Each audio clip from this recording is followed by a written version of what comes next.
All right, good to go. Yes, sir. All right, Shalom. First and foremost, we give all praises and glory to Yahweh, Ba'ashem, Yahweh Shai, Ba'ashem, Kakudash. double honors to the apostles Jim S. Ruel, and shalom to the faithful men that's always continually doing the work of the Lord. All right, so now, Lord willing, continuing on our class of pretty much the Bible series.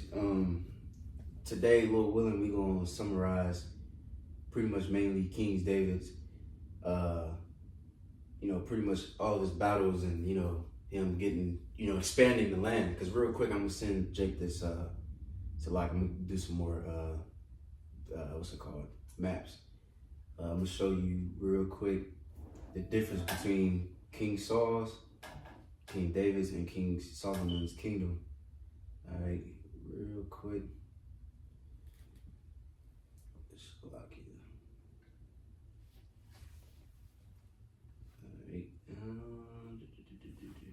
I sent it just now. Because if you look at King Saul's kingdom, it was very small compared to King David's, and he was, obviously taking out a lot of these different nations that were surrounding us, which Lord willing, we'll go into detail in a minute.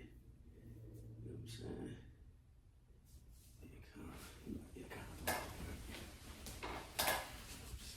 saying? See, you got the yellow in the middle, that's King Saul's.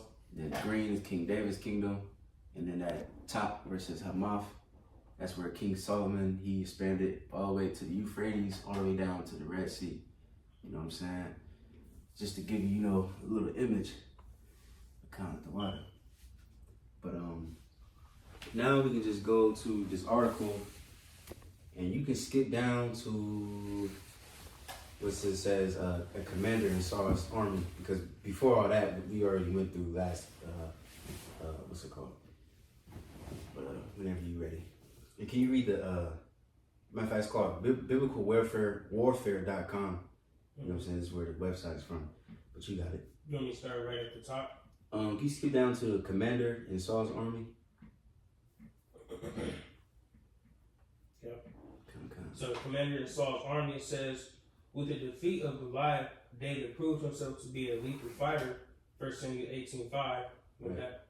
Yeah, can somebody get that real quick? Because we read a little bit of that last week, but it goes a little further. Come, I got it. Come. Yo, 1 Samuel 18:5. Mm-hmm.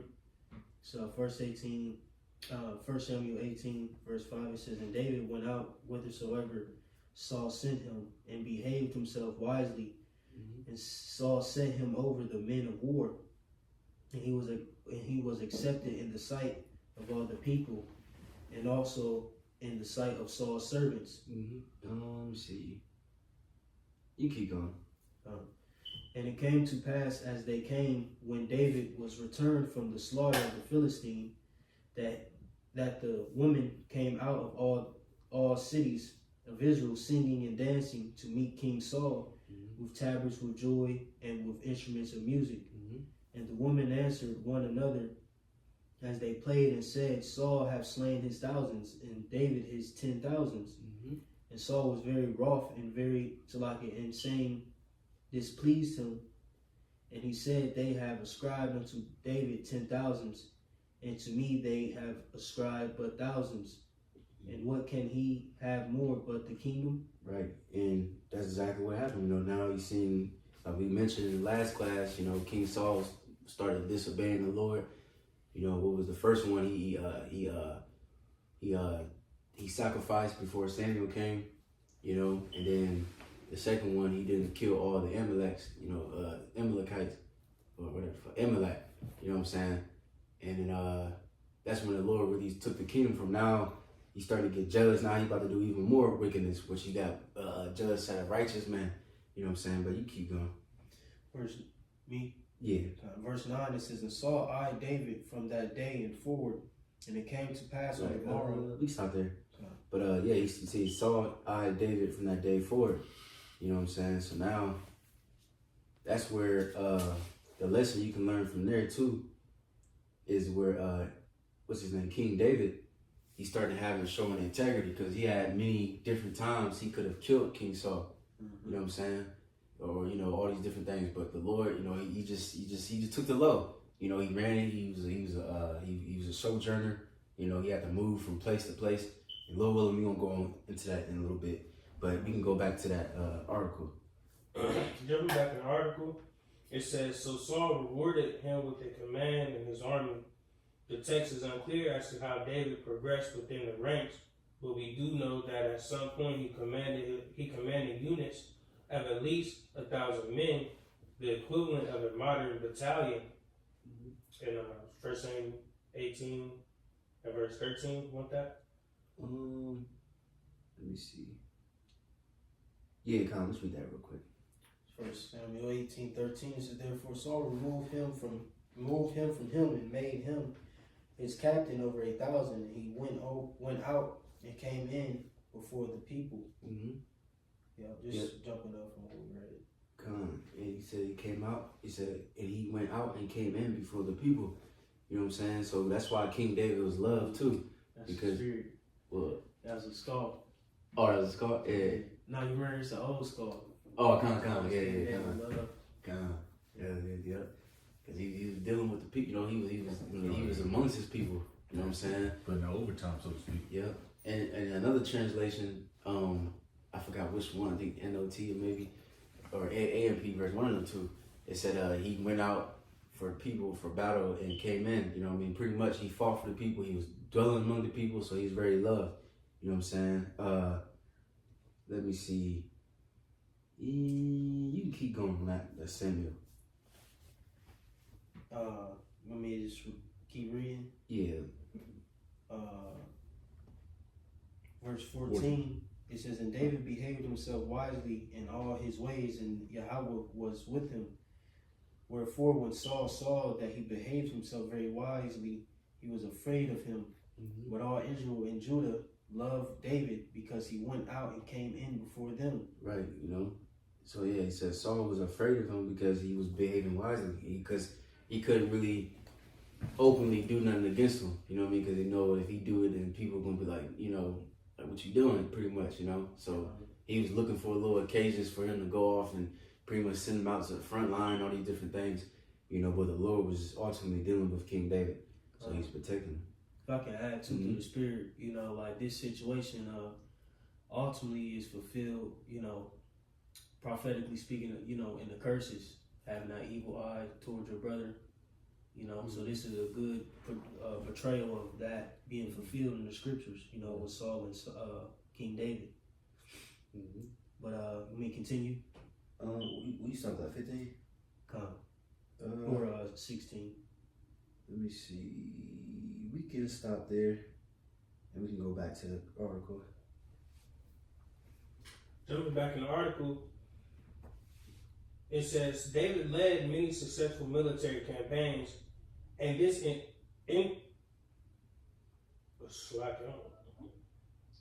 ingratiated him to the people and to Saul's servants, which included other military leaders.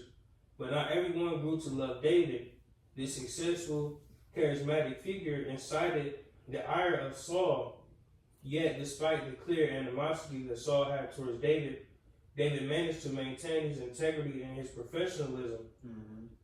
Twice in 1 Samuel 18, the biblical text says that David behaved wisely. David was more than just a skillful commander capable of defeating his enemy.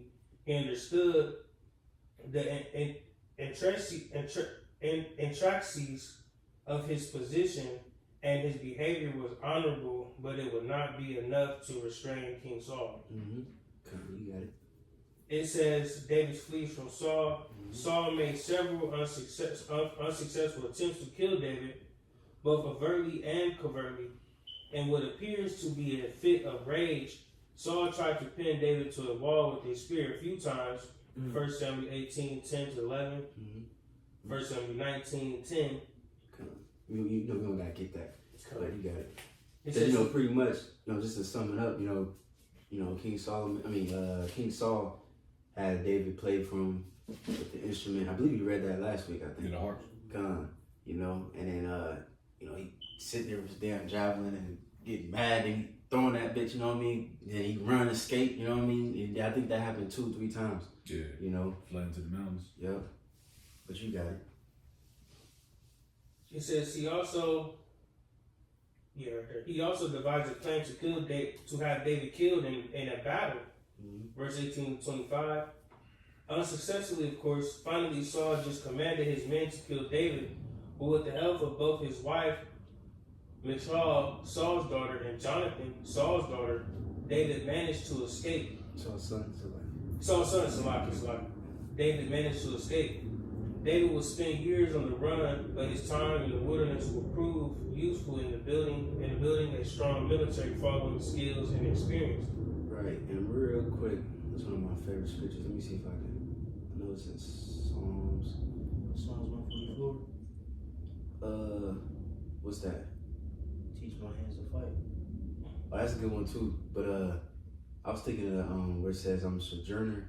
Oh, okay. As all my fathers. Let me see. I know the Psalms. Yeah, can somebody get Psalms? SOJOURNER? Kind. Yeah, 39. Yeah, 39 and 12. This is Psalms 39:12. It says, "Hear my prayer, O Yahweh, and give ear unto my cry. Hold not thy peace at my tears. For I am a stranger with thee, and a sojourner, as all my fathers were."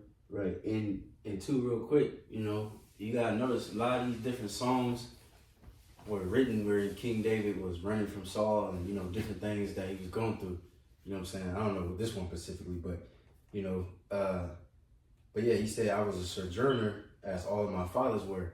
You know, a lot of our forefathers, like we already went to the class with Genesis with, what's his name?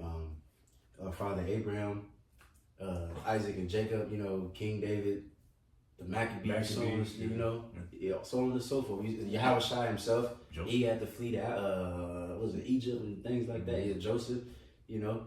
So all of our forefathers, we were sojourners, and some of us had to live in the wilderness and so on and so forth. So, Lord willing, you know, it might happen again. Oh, 70 AD. Yeah, 70 AD. Yep. But kind of, we can go back to that. Article. David's experience in the wilderness. David's time on the run was difficult but greatly beneficial to the future king in 3 ways.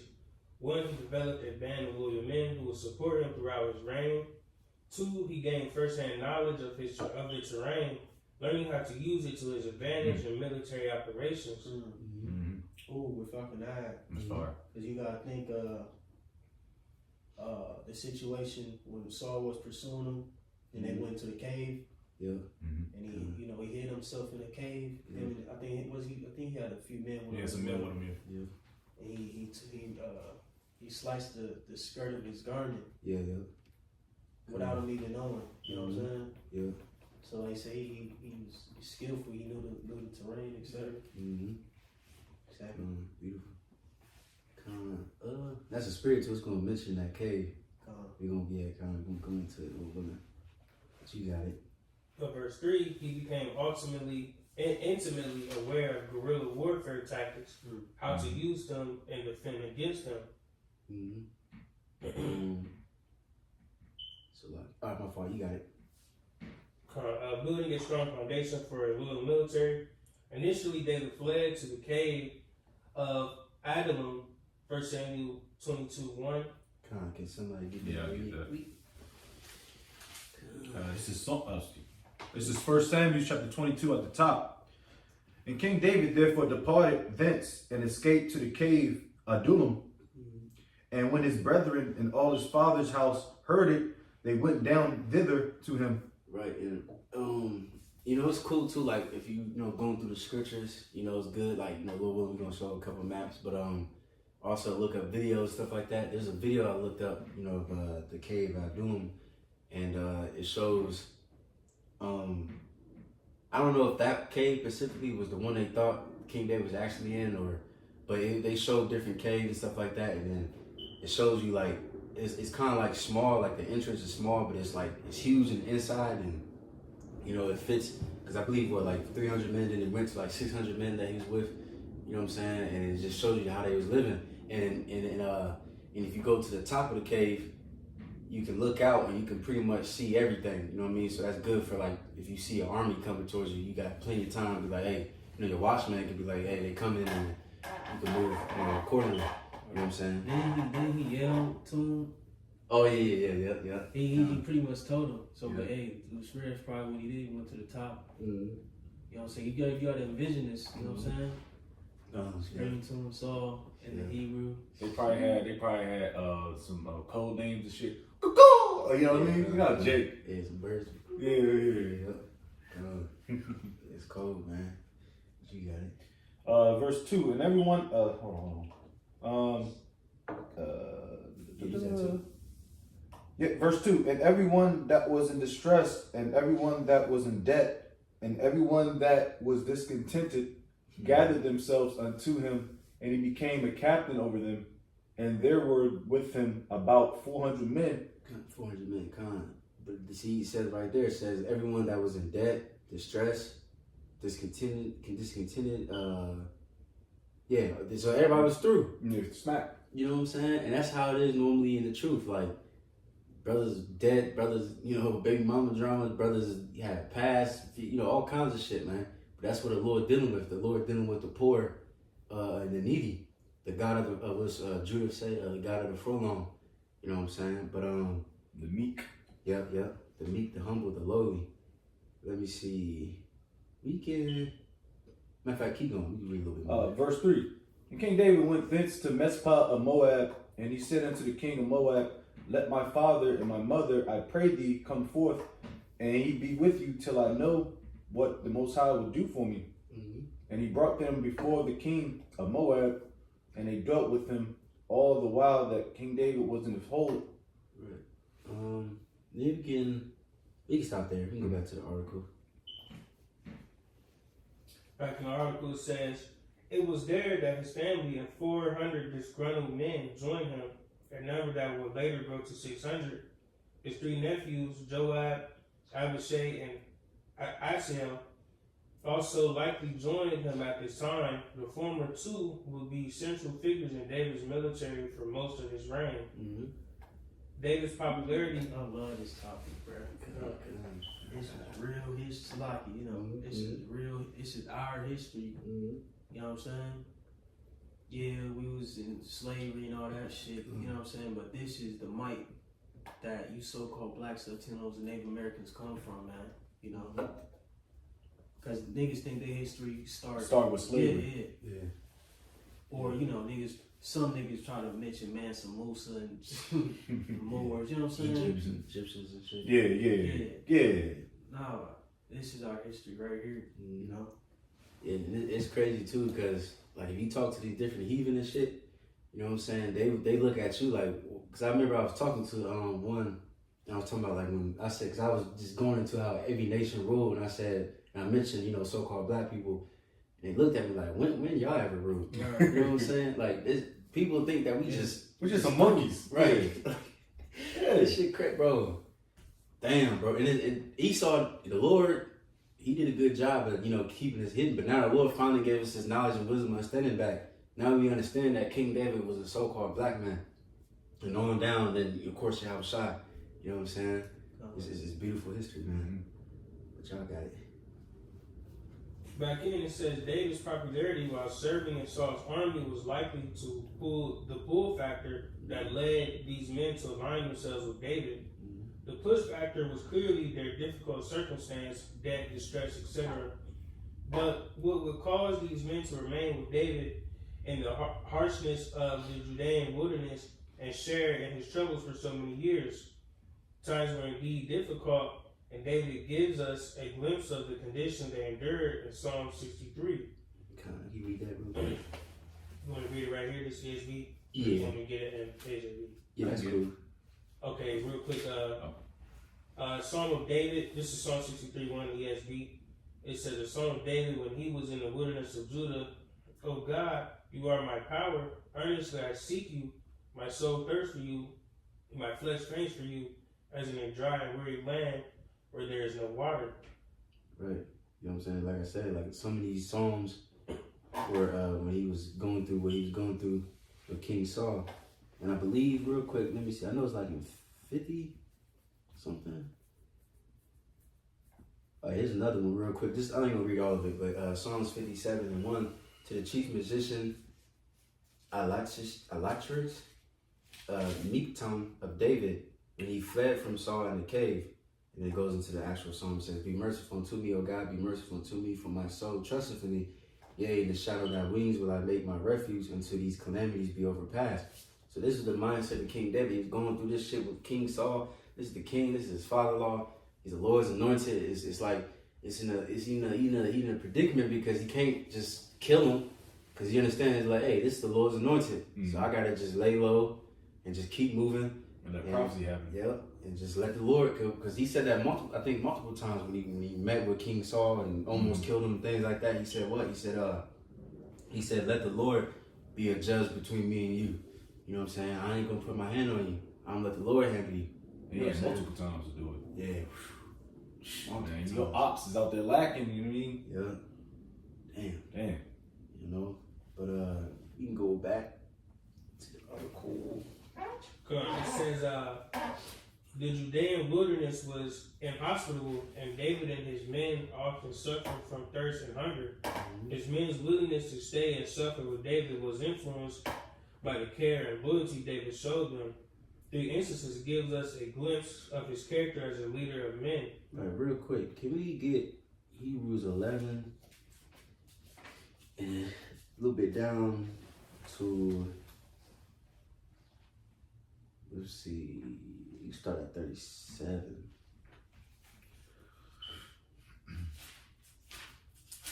Or you start at 33, then skip to 37. All right. This is Hebrews chapter 11, verse 30. You said 37? Yeah, 33, then skip to 37. Okay. Hebrews 11:33. It says, "Who through faith subdued kingdoms, wrought righteousness, obtained promises, stopped the mouths of lions." Right, so through faith, and King David had that faith, you know what I'm saying, that got him through what he was going through. Excuse me, but you got it. Verse 37. They were stoned, they were sawn asunder, were tempted, were slain with the sword. They wandered about in sheepskins and goatskins, being destitute, afflicted, tormented, of whom the world was not worthy. They wandered in deserts and in mountains and in dens and caves of the earth. Right, so you see what I'm saying? Yeah, So Jake, deserts, mountains, dens, caves of the rock. The earth's like it. Was it Obadiah? Same situation. He hit, 100 prophets, I believe, in the cave, and he was dealing with that, what's that evil woman? Jezebel. They were trying to kill the prophets. And many other different examples. You know what I mean? This is the life of a man of the Lord. Because ultimately this world ain't ours. The wicked, they're going to reign, they're going to do what they do for a minute. But the righteous, we're going to suffer. And those men that was with King David, they was loyal to him, and they suffered alongside with him. You know what I'm saying? But you got it. You go back to the article.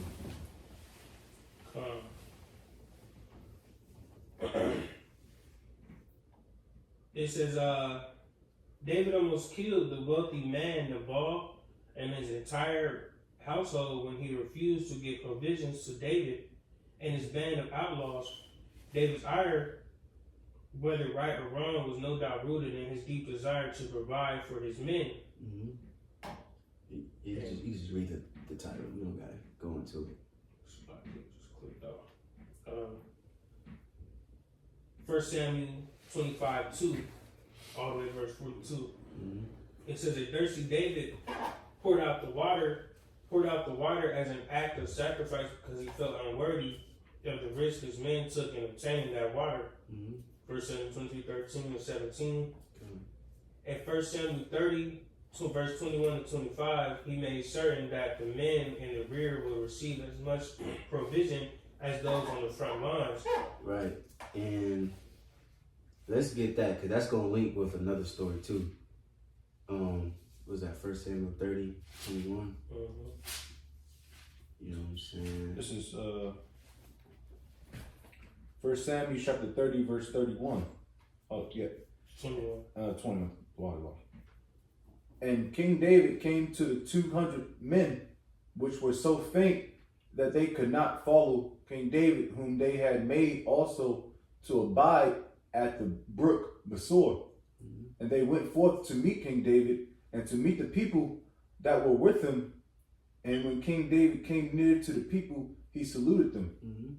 Then answered all the wicked men and men of Belial of those that went with King David, and said, because they went not with us, we will not give them aught of the spoil that we have recovered, save to every man his wife and his children, that they may lead them away and depart. Right, so they was like, man, we ain't giving them shit, because they was too tired, so they stopped. But this is King David's response. Verse 23, then said King David, ye shall not do so, my brethren, with that which the Lord hath given us, who hath preserved us and delivered the company that came against us into our hand. For who will hearken unto you in this matter? But as his part is that goeth down to the battle, so shall his part be that tarrieth by the stuff. They shall part alike. And it was so from that day forward that he made it a statute and an ordinance for Israel unto this day. Right, so he made an ordinance to make sure everybody, get a fair share. Yeah, eats, yeah. Let me see, because continuing on that one, we're gonna read this later. Yeah, let me see. Yeah, let's just hold that, because we're gonna come back to that, because it's gonna link with another story. Because you can turn your guys against each other. Yeah. If somebody's getting a better deal or a better shape than everybody else, and that's not good business. Go back to the article. Back in, it says, from this band of loyal men, the 30 was formed, David's mighty men, as they are also known, will be key figures in his military that will help maintain loyalty among the ranks for the duration of David's life. And we're willing, we might touch on, I know it goes into the acts that they did. We might touch on that too a little bit later. But we're willing, you can keep going. It says David develops unconventional tactics, guerrilla warfare. It says David's struggle in the wilderness would allow him and his men to gain useful and unconventional experience in military warfare. Prior to the wilderness, David's military knowledge was limited to his role in an organized national army. However, the wilderness will push him to develop different tactics with limited resources and limited men. His operation will be more akin to guerrilla warfare. Right, and I was listening to this dude. He's a little Edomite dude. He like volunteers. Like he used to be the Marines. I guess he got fucked up or something like that. And then he started volunteering for like the Syrians or somewhere over there. And then he volunteered for like Ukrainians and all that. He went to like 3 different wars. But and he was like one war, I forgot where he was at, but he was like living in caves and shit. And they was doing things, whatever. And he was saying pretty much what I learned from that is learn how to pretty much survive off for pretty much damn near nothing. You know what I mean? Even when he came back, he said I saved a lot of money and stuff like that. And that's just how Jake was doing in that time too. They didn't have that much food and much water, so you just have to learn how to survive. That's why this is a very manly thing. Women couldn't do that. You know what I mean? That's why it's best put my father and my mother back into the land of Moab so we can focus and we could be cool. You know what I mean? The men, we gonna suffer, but Lord willing, the Lord gonna provide us food and drink, which the Lord did. You know what I'm saying? But kind of, you got it. And just to add, if you don't mind, just going into guerrilla warfare.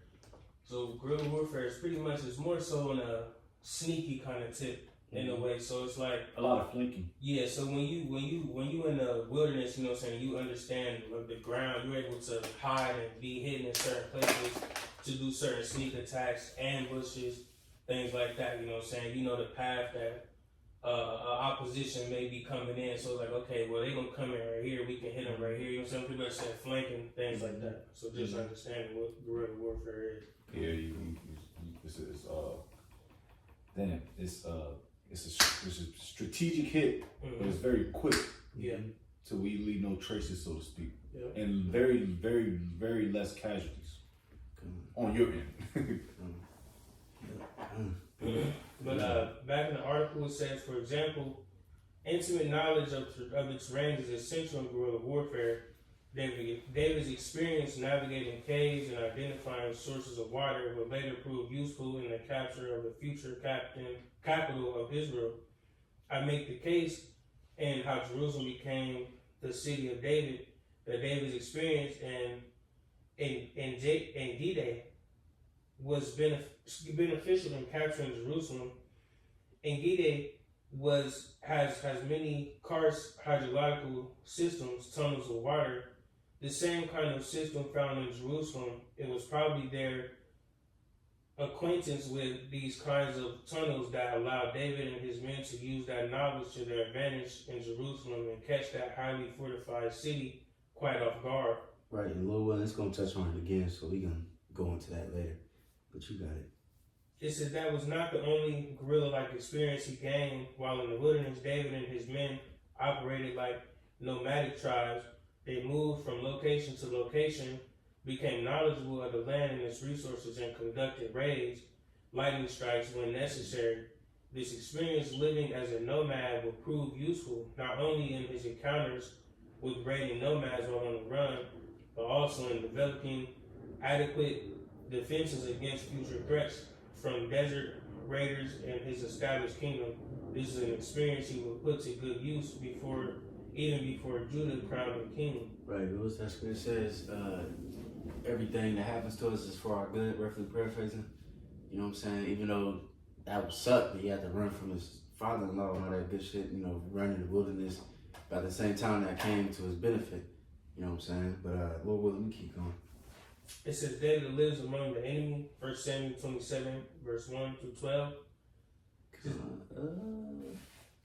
And let's just get a little bit of that real quick. 1 Samuel 27 and 1. This is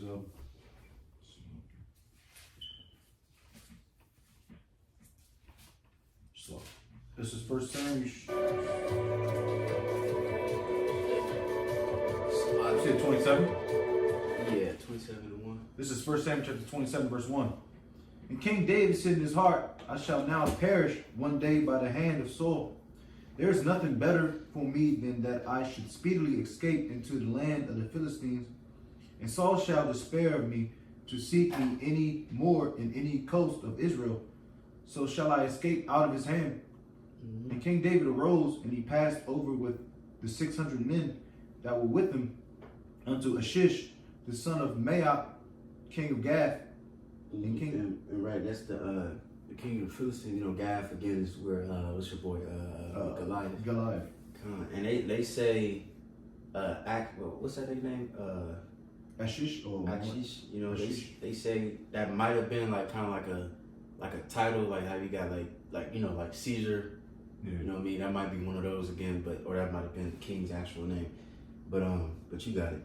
So I believe there's two Achish, whatever the hell his name is, in the scriptures. You know what I mean? But you got it. Verse 3. And King David dwelt with Ashish at Gath, he and his men, every man with his household, even King David with his two wives, Ahinoam, the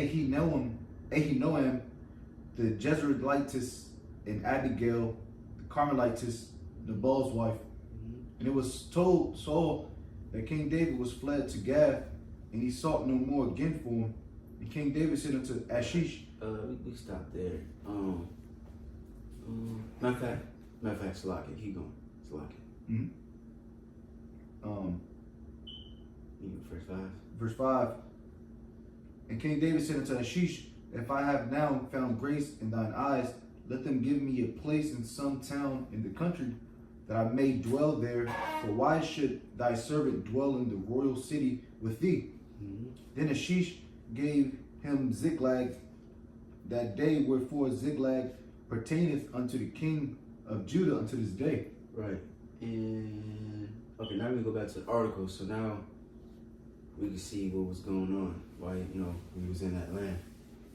You got it. Back then it says David wearied from the wilderness and the cat and mouse game, so like it was Saul fled to Gath, a Philistine city, under the protection of the kings of Ish. Although not explicitly stated in the text, one can surmise that David offered his services and those of his men in exchange for protection.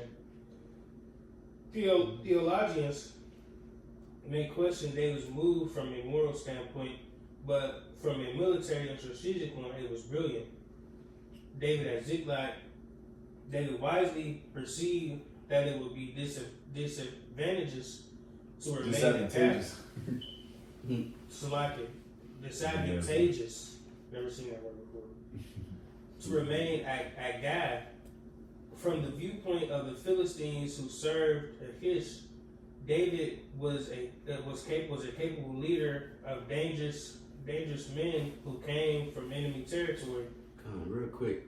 I sent that picture. You mind showing that real quick just to show you where Ziklag is at? You know, just to get the image in the head, you know.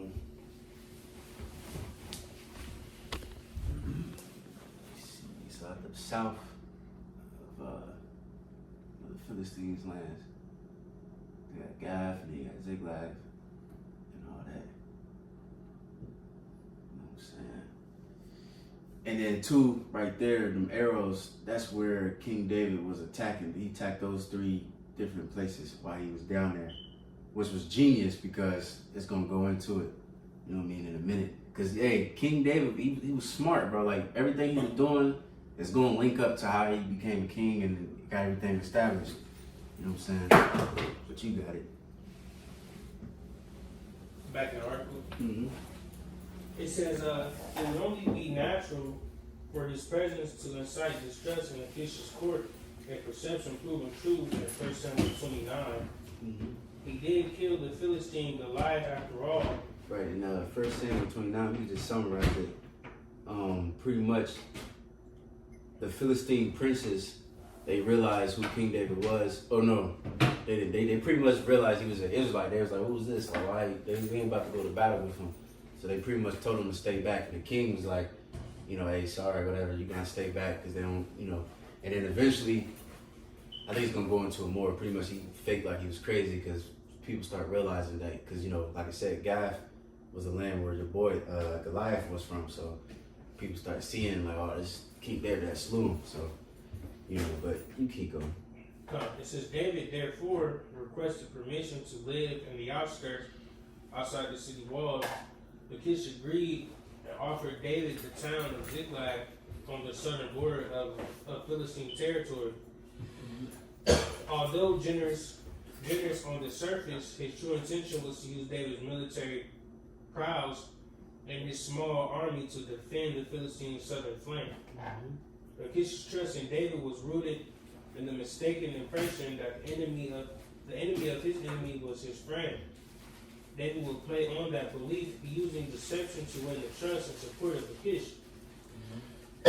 While at Ziklag, David and his men were able to use Ziklag as a base of operation to attack nomadic tribes in the Negev. Right. In the Negev. And real quick, you know, going to I always stuck with me. The elder in Atlanta, elder I think his name is Aratazah. He said, you know, pretty much you gotta be a righteous snake. You know what I mean? King David, you know, he could have been like, oh, fuck going into the Philistines, I'm just gonna do my own thing. But then that would have been fucked up, and then he got swallowed up by Saul. So he had to just play, you know, what's it called? Be wise as a serpent, pretty much. You know what I mean? But you got it. It says at the end of each raid, David will return to Achish, presumably with the spoils of his campaigns. However, it led Achish to believe that he was raiding areas within Judah. Mm-hmm. Can you read that? Yep. And Achish trusted David, thinking he has made himself an utter stench to his people Israel. Therefore, he shall always be my servant. Right. 1 Samuel 27:12. Come on. Yeah, so he thought he had one. You know, shit, got one of these Israelites on my side. I'm about to, you know, I mean, the military do that shit too. The American with, what's that, warfare? They had them, what was them, Afghani niggas or the Iraqis? All right. Remember they sent them out first to go get blown up and shit? Yeah. So he thought he gonna try to do that to King David and his army, but you know, the Lord had other, you know, plans, but you got it. It says clearly if Kish thought David was a trustworthy ally, it was a mistake he would eventually regret. At Ziklag, David used genius political and military maneuvering to pave the way for his rule in Judah and the eventual expansion of his empire. Here are four examples. By winning Akish's trust, David would be able to take over the crown of Judah with little opposition from the Philistine king. Once on the throne, Achish considered David as a vassal king and had little reason to object to the move. Mm-hmm. By raiding and destroying key nomadic tribes of the Negev, David greatly weakened the southern threat to Judah. Right, that map we already showed, because he attacked the Gerzeyites, the Jerzerites, and the Amalek. You know what I'm saying? And that's south of Judah. So now he took out those enemies, so now Judah don't got to worry about that. You know? But you got it. It says David shared the spoils of the Amalekite raid with key towns and elders in Judah. Right, and now we can go back to that, what was that, 1 Samuel 27, I believe? The last couple verses. 1 Samuel 27, and we'll start at 10. And Achish said, "Whither have you made a road today?" And King David said, "Against the south of Judah, and against the south of the Jerahmeelites, and against the south of the Kenites." Hey, Salak, is this one? My fault. I think it's somewhere else. Salak gave me a shag.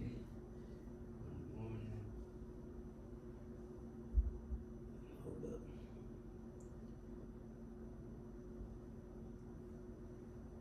Let me see. It might be. Am I tripping?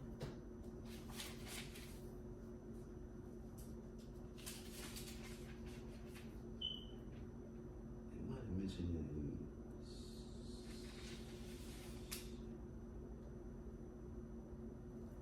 My fault. Bob Shaw, keep reading that article because I'm gonna look for this one. Gotcha. And four, it says, by gaining the trust of the Philistines, David will be able to study the strengths and weaknesses of his future enemy.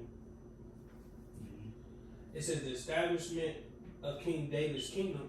After David left the Philistines, David's first step in consolidating power started by establishing. It's like I found it. It's 1 Samuel 30. Oh, about destroying the Amalekites. Right Alright. here. What we got? You got it done. Where you want to start at? Let me see. Cause I know we read 22. Let me see. You can start at 26. This is 1 Samuel 30 and 26. It reads, "And when David came to Ziklag, he sent of the spoil unto the elders of Judah, even to his friends, saying, Behold, a present for you of the spoil of the enemies of Yahweh." Mm-hmm. Beautiful move. Come. To them which were in Bethel, and to them which were in South Ramoth, Mm-hmm. and to them which were in Jatir, and to them which were in Aroer, and to them which were in Sifmoth, and to them which were in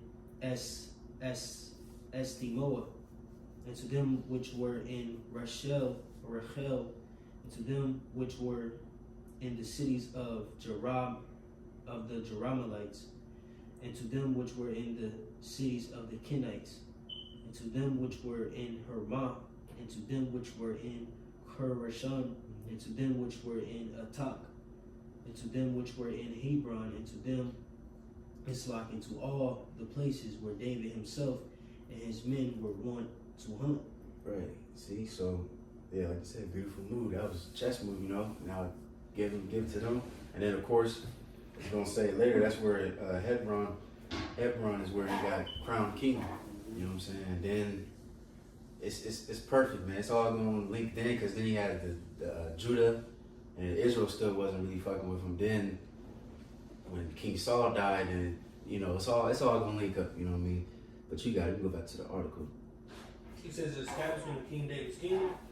After David left the Philistines, David's first step in consolidating power started by establishing his reign over the southern tribes where he had natural alliances.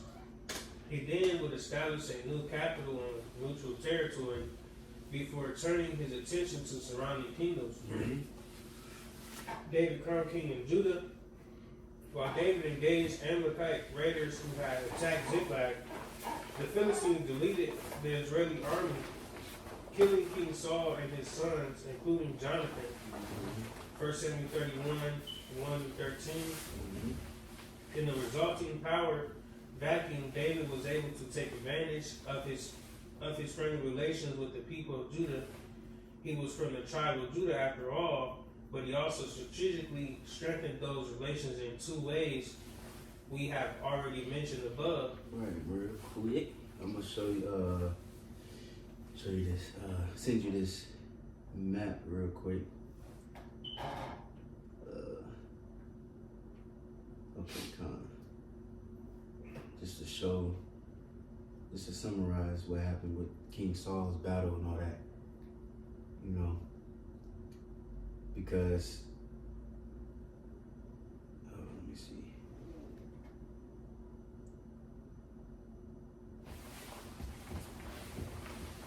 Yeah, there you go. Can you mind Bible shot reading those 1, 2? Mhm. All right, so Too small. now I got it.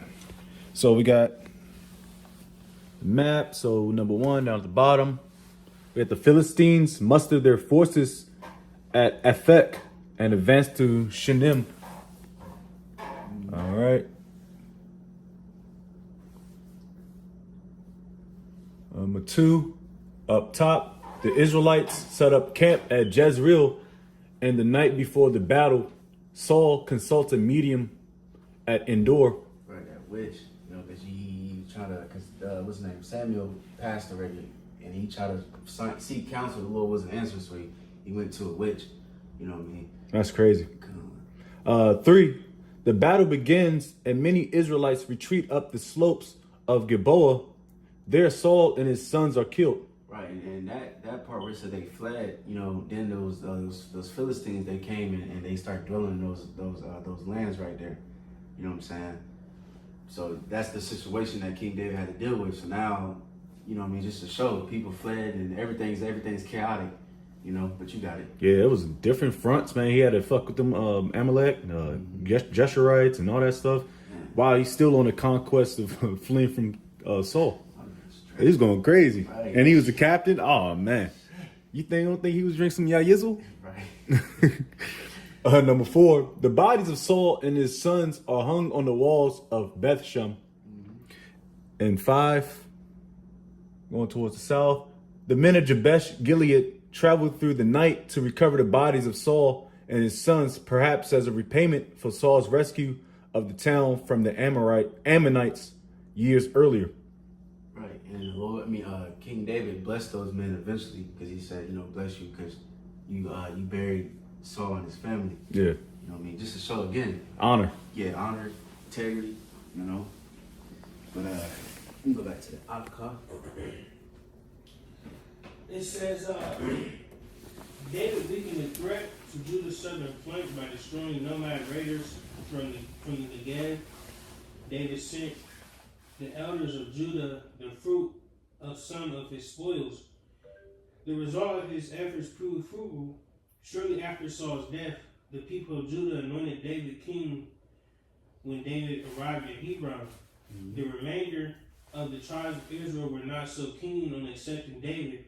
The commander of King Saul's army, Abner, quickly placed Saul's son Ishbosheth on the throne. 2 Samuel 2:1-11. The northern tribes of Judah will remain. Let's read a little bit of that. 2 Samuel 2:1. All right. This is 2 Samuel chapter 2, verse 1. The header is King David goes to Hebron where he is made king of Judah. And it came to pass after this that King David inquired of the Lord Yahweh, saying, shall I go up into any of the cities of Judah? And the Lord said unto him, go up. And King David said, whither shall I go up? And he said unto Hebron. So King David went up thither and his 2 wives, also Ahinoam,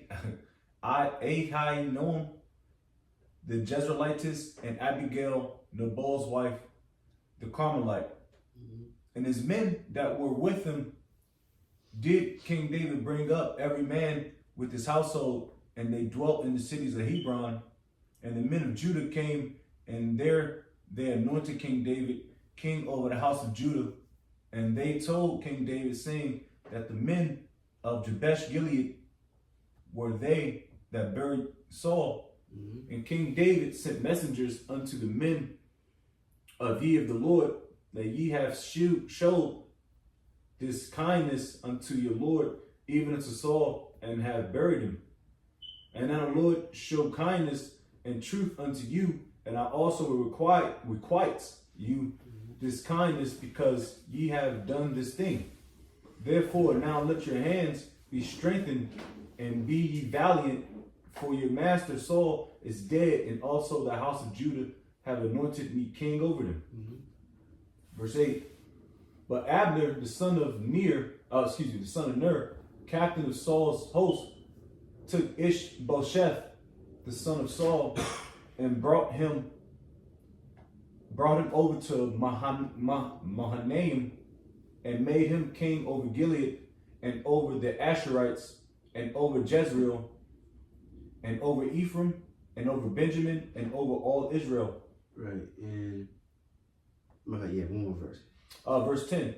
Ishbosheth, Saul's son, was 40 years old when he began to reign over Israel, and reigned 2 years, but the house of Judah followed King David. Right, so Israel's still split as of yet, but Lord willing, He about to unify in a minute. But yeah, you see that a lot too in the scriptures, or a few times where, like even with King David, when he was about to pass, what was it? Because King Solomon is supposed to be next, which he was, but one of his brothers, I forgot, he hurried up and became king. Yeah, he tried to get up in there. Yeah, but it wasn't him.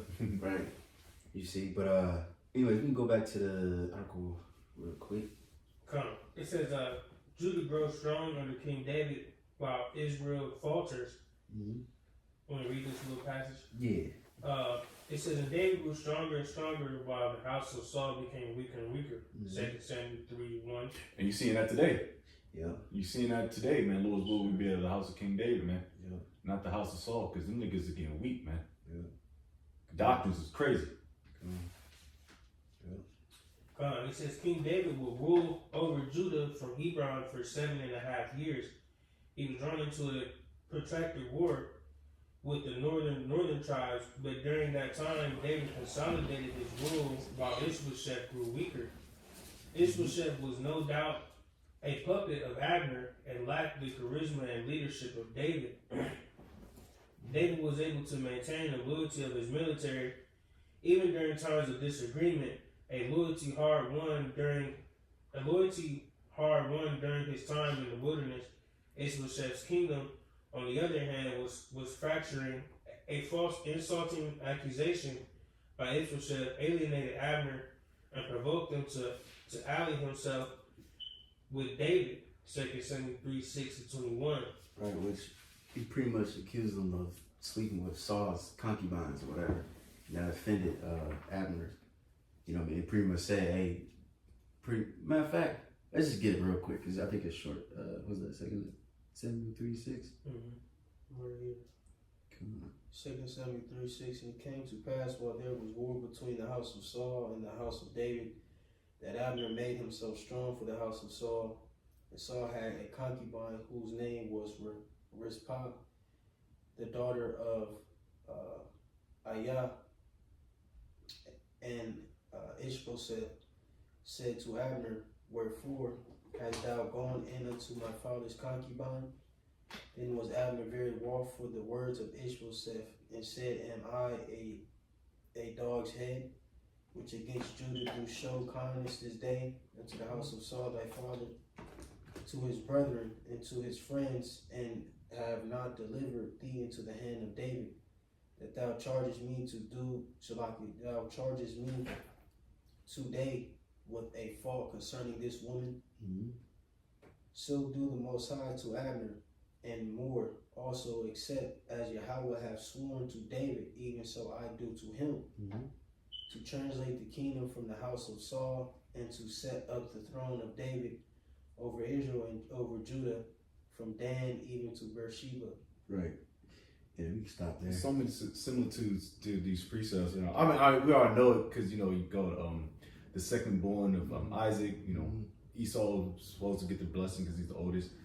And like King Saul was the first. You know, not technically.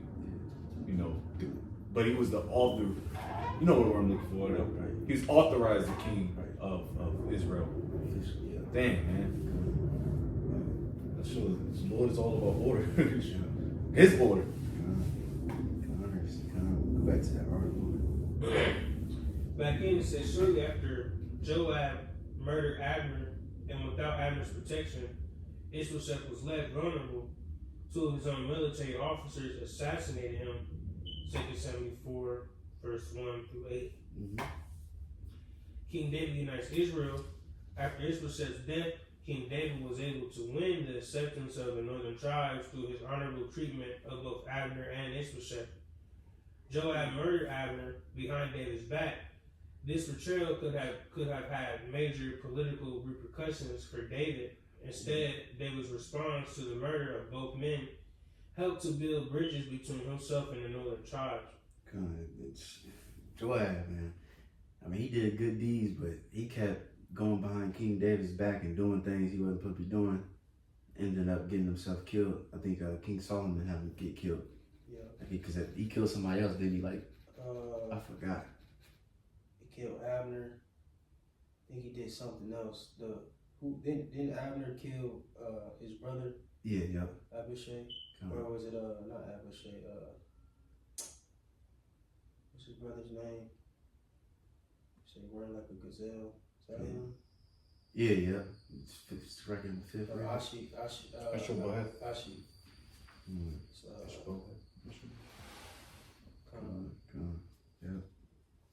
Yeah, I think Solomon was Benaniah kill him.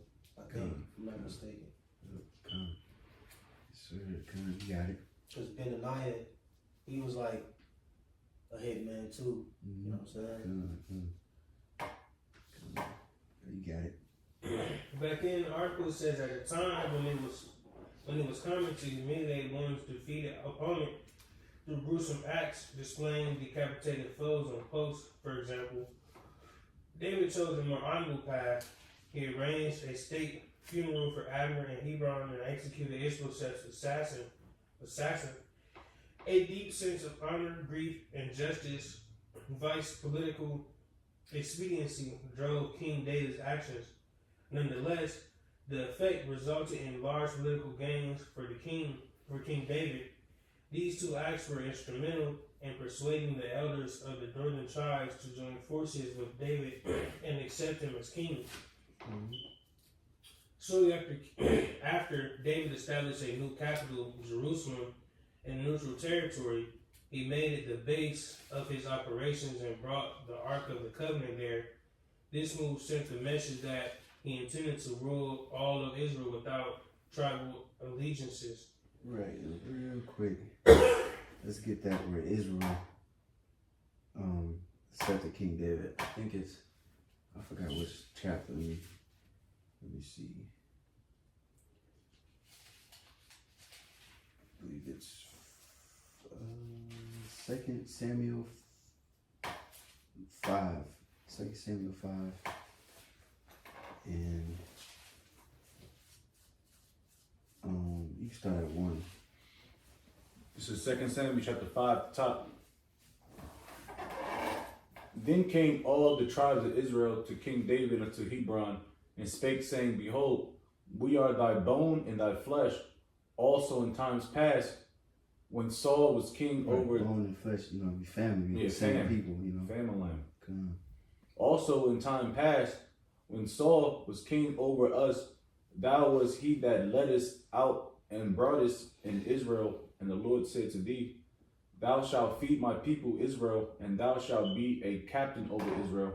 So all the elders of Israel came to the king to Hebron, and King David made a league with them in Hebron before the Lord, and they anointed King David over Israel. King David was 30 years old when he began to reign, and he reigned 40 years. In Hebron, he reigned over Judah 7 years and 6 months. And in Jerusalem, he reigned 33 years over all Israel and Judah. Right, and we're gonna go back to that. So. Yeah, I know. I already figured that. I just like us one of Yeah. Can we go back to that article real quick? It says King David's wars of expansion. Wars and strategic political moves would be key elements in the expansion of David's army and David's kingdom. However, these wars were not always initiated by David. His first encounter with the Philistines under a new unified kingdom and the war against the Ammonites are good examples. However, King David was quick to capitalize on opportunities presented to him by his enemies. As a result, he was able to build an impressive and prosperous empire. Mm-hmm. And under that, it shows the map, which we showed in the beginning. But even on the side, too, I forgot about this map. It shows like the present day Israel, and it's a lot smaller compared to King David's actual empire, you know what I'm saying? And that's why you see them damn so-called, they trying to expand and take over different other places, but the Lord ain't dealing with them niggas. I mean, they gaining shit, I guess, whatever, but the Lord ain't about to let them expand like they really, really want to. You know what I'm saying? That's for us to do, Lord willing, but you got it. It says, through his wars of expansion, King David gained control of all three major transportation routes in the land bridge that is Israel. The Via Maris, the road of the Patriarch's Ridge route, and the King's Highway. Access to these transportation routes not only contributed to the economic success of his kingdom, but allowed for easy development of his military when necessary. Right, and I'm gonna send you the image. And it also made me think of King Solomon, because pretty much King David took out all the enemies, got those trade routes and stuff like that, highways and stuff, and then King Solomon just had to jump up right. in there, with the riches, and then now that's why he was so damn rich. He ain't had to deal with the enemies around him. He got the trades and all that, water and all that. Man, they was living delicious life. And if I can just add real quick, Mm-hmm. it was Asiel who Abner killed Joab's brother. That guy was mixed up with his other brother, Abishai. Just wanted to throw that out there.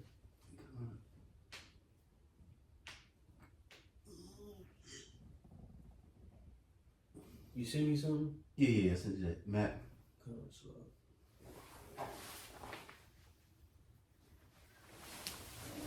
Just to show you. Give me those things on the side. Those routes. All right, so it's key trade routes during King David's empire. All right, we are yellow for Via Maris, blue for Road of the Patriarch, brown or reddish brown already, the King's Highway. Green would be other trade routes, and this is how he got busy and he got his empire established. Look at that, man. Commerce, that shit. Yeah, commerce is crazy, especially during those times when they weren't, the highways weren't, they didn't have fucking Dodge Magnums and semi trucks. Yeah, that's why too. Rome was so good because they made I think the first highway like streets pretty much. Yeah, if I'm not mistaken. Pretty much. Well, yeah. Yeah, and they did that very well, and they was able to send out their army. That's another thing too. Them roads, you can send your armies quicker. Yep. You know what I'm saying? That's what the highways was built for anyway. It wasn't built for commerce. It was built for military strategy. Mm-hmm. For the most part. Come on. So get back to the joint. It says here is a summary of David's wars of expansion, subduing the Negev tribes. As we have seen, David subdued the tribes of the Negev while he lived under Philistine protection. However, the result of these campaigns was instrumental in his ascension to king of Judah. The conquest of Jerusalem, this was his first military engagement after being crowned king under a unified kingdom. The establishment of the capital neutral territory was a political necessity to maintain the support of the various tribes. For a complete military analysis of the conquest, read how Jerusalem became the city of David. Right, and we ain't gonna go into it. It's just like a little bit later in the day, so we about to go to camp. So if Jake want to do that in your own time, he goes into the city of David, Jerusalem. You know what I'm saying? How they took it over, and I believe is he gonna go into it? Yeah. So pretty much, just to summarize it, because that land it used to be called what was it used to be called? It used to be called let me see, Jebus. Jebus. You know what I'm saying? And who was living there? Jebus, because I think the Jebusites, if I'm not mistaken, if I'm pronouncing it right, those were Canaanites. They had the land of Jerusalem, and then pretty much King David took it over. You know what I mean? And then he changed it to Jerusalem. You know what I'm saying? And it's a good land because it's like it had like it's in the middle. Yep. Yeah, 2 valleys on the east side, so it's hard. So really, you can go from the north. That's why they was pretty much to summarize. They was bragging and said, "Y'all can't come. Y'all can't get into this fortress. It's too hard." And they put the lame and the pretty much the people that's paralyzed and shit. They put them on the walls just to mock Israel. And then eventually, obviously King David took it. And you got port cities going towards the west, like Ashdod. Mm-hmm. So yeah, it was pretty. That's how it's supposed to be. Even if you look at America, I mean, their so-called capital is on the far east, which the Atlantic City is right. The Atlantic Ocean is right there. Mm-hmm. It needs to be somewhere central, if you really want to think strategic.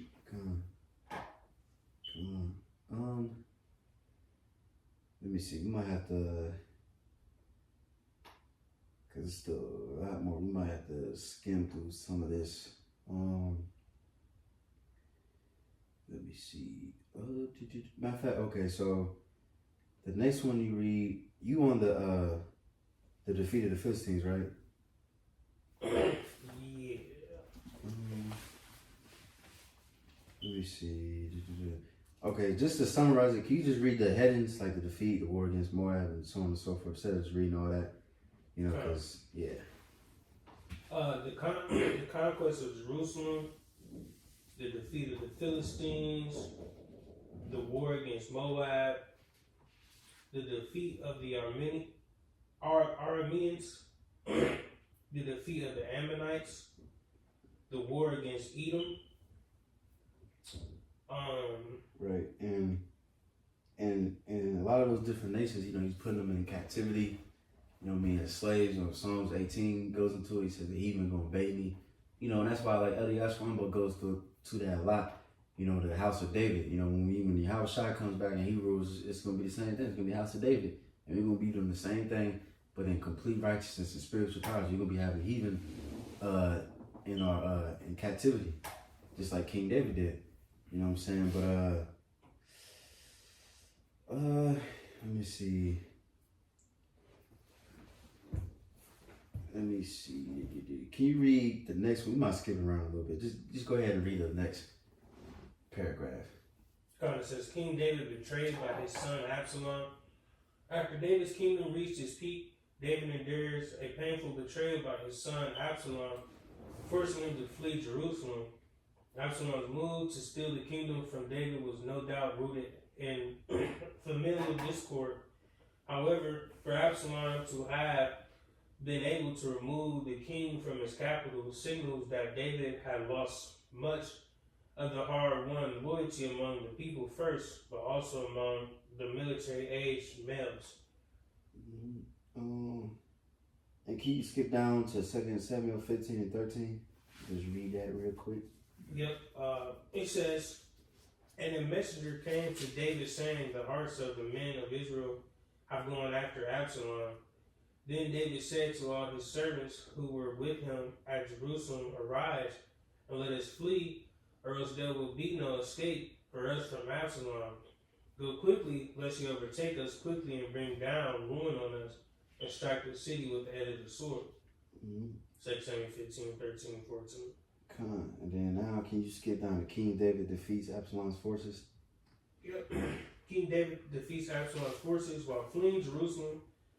King David plants a double agent, Hushai, within Absalom's inner circle.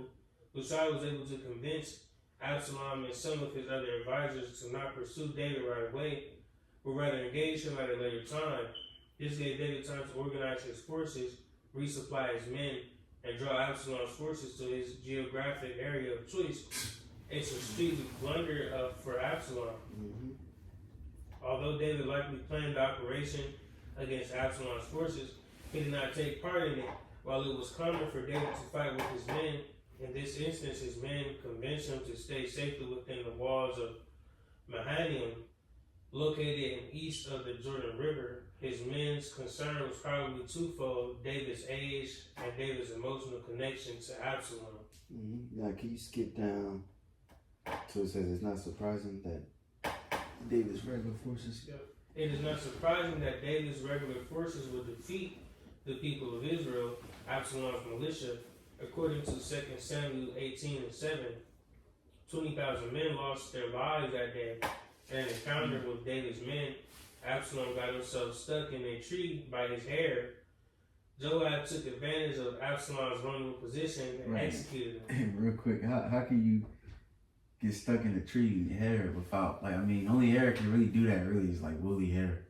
Yeah. You know what I'm saying? Like, Not that coarse, straight shit. right, I can't see that shit getting stuck. But, I mean, yeah. Twigs and I mean, yeah, but I But don't know. nah, for this case, That shit I mean, be thin as hell. Yeah, You you know what I'm looking saying? out here. Unless it's like matted or some shit, like really, really matted. But, you got it. It says against the king's order. Yeah, that's who he killed. He killed his son too, Joab. Yep. Kind of, you got it. Because King David told him not to hurt him. You know what I'm saying? But you got it. King David's mercy. Ancient warfare was brutal, and mercy was frequently withheld, even from one's own relatives. However, David extended mercy to his enemies and critics more often than not.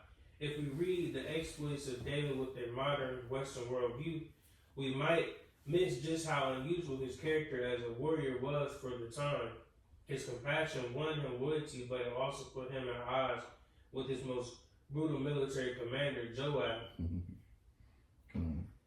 You got it. Here are some examples of David extending mercy.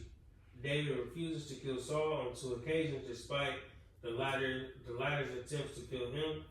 1 Samuel 24, 3-7. 1 Samuel 26, 7-11. David allows himself to be corrected by a woman, Abigail, and restrains himself from killing Nabal. 1 Samuel 25, 2-35. David strikes a deal with Abner, Saul's military commander who helped pursue David and who also placed Ishbosheth on the throne in Israel. 2 Samuel 3:21. An individual by the name of Shimei from the house of Saul cursed and threw stones at the king when David was running from Absalom. David's warrior Abishai volunteered to take off his head, but David restrained him and forgave Shimei. 2 Samuel 16:5-14, and chapter 19, 18, verse 18-23. David grants Amasa command of his military over Joab, even after Amasa had joined forces with Absalom. 2 Samuel 19, verse 13. David is patient with Absalom's rebellion and gives his instructions to his men to avoid harming him. 1 Samuel 18:5. Right. You know, just showing you the mercy of King David, the type of ruler that he was. Now, let's get to one more part. King David's military exploits ends with a giant, and then we can stop there. King David's military exploits end with a giant.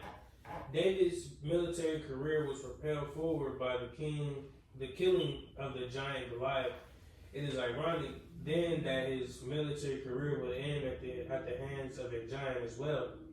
Towards the latter end of David's days, Israel was at war again with the Philistines. The biblical account states that David grew faint during a battle against the Philistines. A giant by the name of Ishbenab came barreling toward David with the intent to kill him, and it looks like he might have succeeded. But the warrior and commander Abishai came to his aid and killed the giant instead. 2 Samuel 21:17. After this incident, his men objected to him ever returning to the battlefield. We are given a hint of David's decline during the engagement with Absalom. His men's instance then that David not be directly involved in the battle against Absalom shows that his skills were beginning to wane. No doubt age was starting to take a toll. He was probably in his late 60s by this point. David will obviously continue to be king and would endure another attempt by one of his sons, Adonijah, to usurp his throne towards the end of his life. However, his last incident with the giant is the last record pertaining to David's military exploits. Right, and Conch, now we can stop there. And then Lord willing, you know, next one we go pretty much to King Solomon and things like that, you know, so on and so forth. But that's pretty much, that's pretty much include, you know, King David's rule. You know what I'm saying? And Lord willing, anybody got anything else before we close? Come. Alright, so Lord willing, hopefully you brothers is edified. Give our praise and glory to Yahweh, Bahashem, Yahushua, Bahashem, Kakadash. Divine to the Apostle Jim S. Ruel, and sworn to the faithful man, continue to work the Lord. Everyone say shalom. Shalom.